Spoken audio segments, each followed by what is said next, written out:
Casual Friday. For those rare instances, I'm being relevant with the current game. Who knew? But it's a rogue and dungeon crawler month, so I figured why not? Today I'm looking to a game called Lost Castle, which is new on Steam in Early Access. So being in Early Access, I suppose it's only fair to take what's here with a grain of salt. Because from what I've seen in the game, the devs are hard at work improving what they have. And what do they have?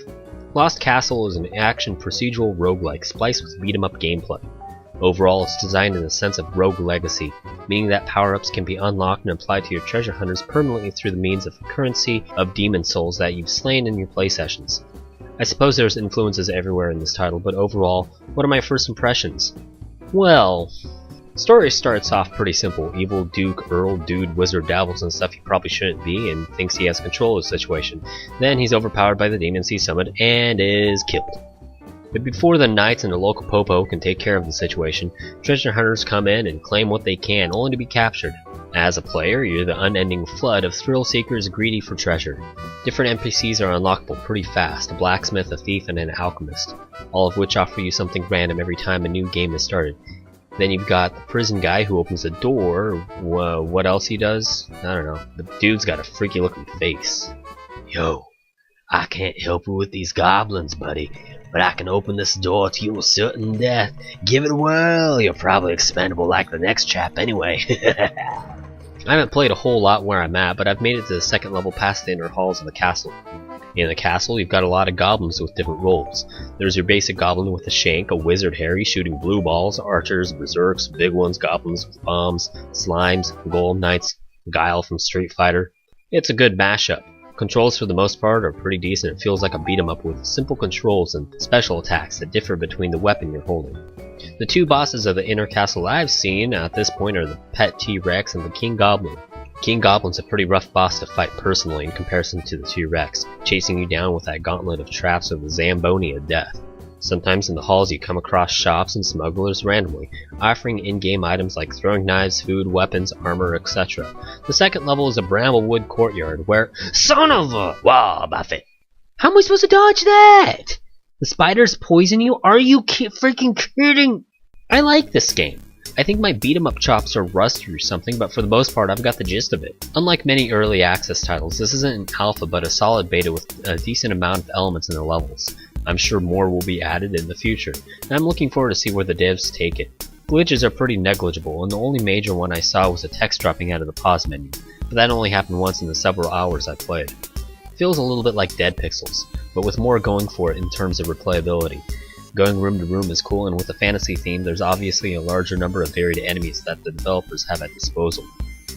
What I really like about this game was the amount of minor character detail put into the surroundings. The goblins are derpy, and I could have sworn I saw one of the wizards pushing a chair before coming after me, making sure all the things were nice and tidy before he just tried to kill me.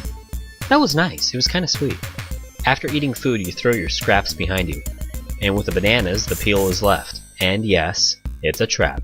Don't walk over it, it'll make you slip. Or, if you strategically eat your food so you throw your banana peel behind you, you make the goblin slip on it for some minor damage.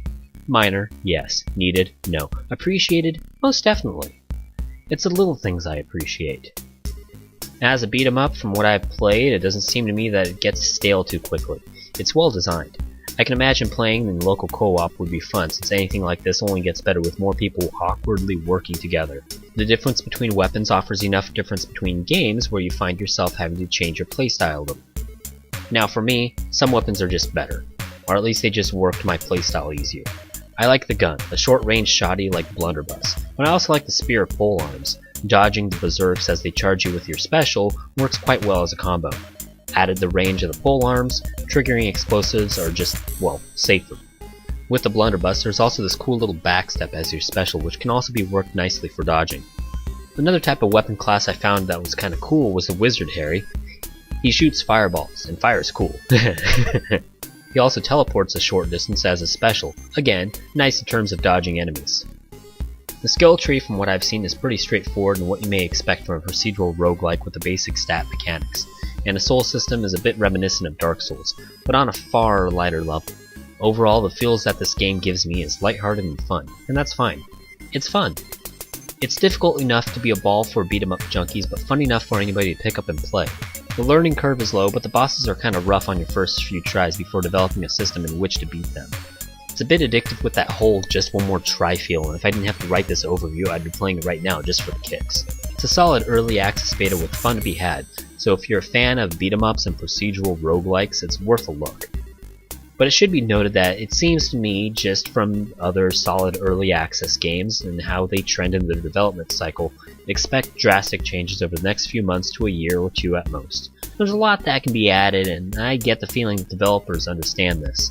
From what it seems like, things should only improve as different features are added or bugs patched. It's a fun sit back and play with friends type game, but it also offers a good solo experience. Also, on the plus side, it's relatively undemanding on your system, seeing how I was able to get it up and running on my Stone Age laptop from the ghetto. If I were to try to tag some sort of rating to this, it gets a thumbs up, the sensei's seal of approval. That doesn't mean anything though, just let's get that clear. It's a solid beta, and for anybody that's interested in arcade-style roguelikes with some decent beat-em-up action, is probably worth the purchase, seeing how it's relatively cheap at its $7.99 price tag. So yar. Thank you for watching. Happy Rogue Month. Sensei-pong signing out. Like and subscribe.